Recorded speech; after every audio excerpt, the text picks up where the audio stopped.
ঘুমানোর আগে বালিশে প্রণাম করতে হয় কেন? যদি বলেন ঘুমাবো তো আবার প্রণাম করার কি দরকার? মনে রাখবেন বালিশে কেন প্রণাম করতে হয়। যদি বালিশে প্রণাম না করে শোই তাহলে মনে রাখবেন ওটা জমের ঘরে মাথা দিয়ে শোয়া হলো। কেন? আমরা যখন ঘুমাই আমরা তখন কি চেতন অবস্থায় থাকি বাবা? অচেতন অচেতন অবস্থায় থাকি। আমাদের ভিতরে ওই নিঃশ্বাস প্রশ্বাস একবার বেরোচ্ছে একবার আসছে। হঠাৎ যদি বেরিয়ে গিয়ে যদি আর না আসে বেটা কি করবেন তখন? তাহলে আমরা তখন অচেতন হয়ে ঘুমালাম। কিন্তু আমাদেরকে সেই মুহূর্তে আবার জাগৃত করেন সেই চৈতন্য, যিনি চেতনাটাকে ফেরত দেন।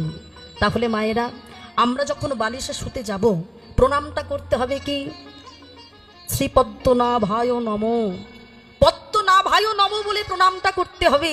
কেন? পদ্মের উপরে তিনি অনন্ত কোটি শয়নে আছেন, অনন্ত শয্যায়। পদ্মের উপরে যিনি শুয়ে রয়েছেন অনন্ত শয্যায়, তিনি কে? তিনি হলেন শ্রী বিষ্ণু নারায়ণ। তার নামই হলো পদ্মনাভায়। তিনি চিরনিদ্রায় কিন্তু নয়, তিনি যোগনিদ্রায় শুয়ে আছেন। তাই আমরা যদি তাকে প্রণাম জানিয়ে যদি বালিশে মাথাটা দিই তাহলে জমির ঘরে শোয়া হলো না। ওই বালিশে শুয়ে ওই রাত্রে যদি আমার মৃত্যুটা হয় তাহলে মনে রাখবো আমরা তার সেই বিষ্ণুর চরণ পাদপদ্ম লাভ করলাম। নিতাই গৌর হরি বল হরি বল।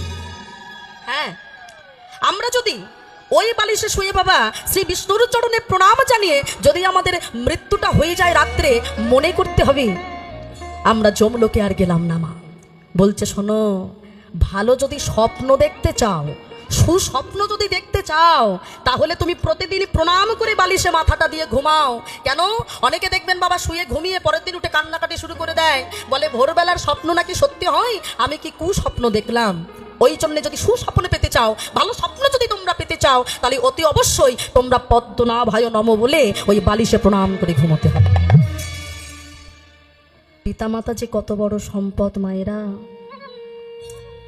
আমরা তো এখনকার দিনের সন্তান বুঝি না, তবে হারিয়ে গেলে বোঝা যায়। মা মানুষ দাঁত থাকতে দাঁতের মর্ম দেয়।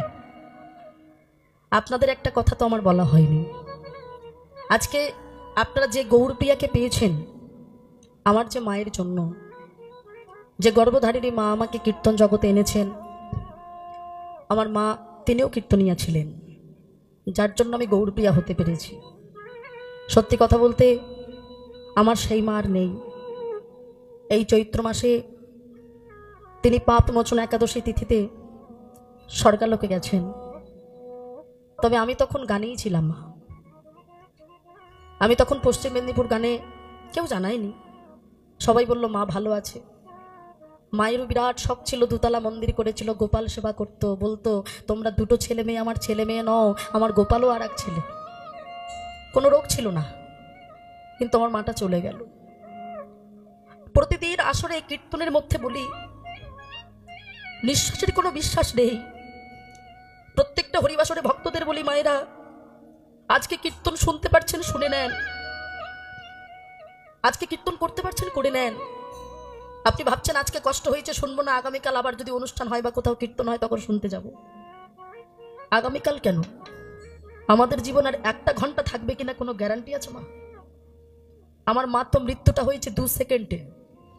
কোনো রোগ ছিল না, সুস্থ মৃত্যু।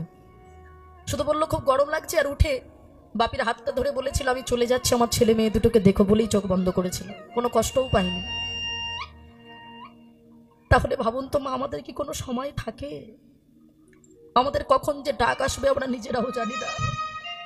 কিন্তু মা আমাকে একটা কথা বলে গিয়েছিল জানো মা, সারা জীবন হয়তো আমি থাকবো না তোমার কাছে, কোনোদিন কোনো পিতামাতাই থাকে না, কিন্তু তোমাকে যে রত্ন আমি শিখিয়ে দিয়ে গেলাম, কীর্তনটা তো রত্ন, এই জিনিসের মধ্য দিয়ে তুমি হাজার হাজার বাবা মাকে খুঁজে পাবে যারা আমার মতো তোমাকে নিঃস্বার্থে ভালোবাসবে। সত্যি কথা বলুন তো মায়েরা, আপনারা যে হরিবাসরে চোখের জল দিয়ে আমার মায়ের কথা শুনে আমাকে যে ভালোবাসা দিয়ে বসে আছেন, এর পিছনে কি সত্যি কোনো স্বার্থ আছে? নিঃস্বার্থেই তো হরিবাসরে বসে আপনাদের চোখে জলটা পড়ছে, তাহলে ভালোবাসাটা কি আজ স্বার্থের হলো?